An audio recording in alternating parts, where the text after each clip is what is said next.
les amis, ce soir c'est le plus grand cabaret du monde, putain c'est génial, c'est génial. Et moi qui ai fait les plus grands bordels du monde, je peux vous dire qu'on va encore se régaler. Encore des grands spectacles, il y aura venu directement du Brésil, la femme à queue. La femme à queue, coucou comme aurait dit Johnny, mais non, ça c'est la femme à queue. Et puis rencontré lors d'une promenade nocturne dans les bois de Boulogne, Cristiano, l'homme chat, venu spécialement d'Honduras, pour nous.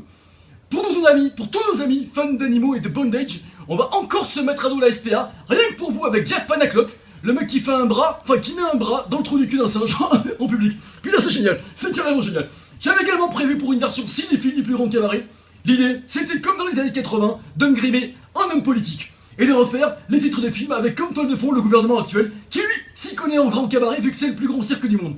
J'ai pensé également que Charlie ou Lino aurait pu présenter cette chronique. Qu'est-ce que t'en penses, Charlie? Attends, déjà moi j'ai pas les cheveux comme toi, Patrick, alors bon d'accord. Alors, l'âge de glace 5, avec Jean-Louis Borloo dans le rôle du glaçon géant à la dérive, Les Valseuses 2, avec Emmanuel Valseuse 2, qui serait à poil sur sa méridienne. Tu avais aussi Madagascar 4, putain comme tu dis, putain le mariage de Marty le zèbre, premier mariage gay du monde animal, avec Taubira dans le rôle du prêtre. Du vent dans mes mollets, ou du vent dans mes molettes, ou du vent dans mes parties, avec François, revendeur de scooter.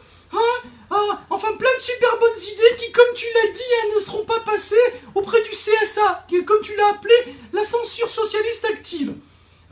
Tu es serré dans cette boîte de sardines, comme tu dis, Patrick?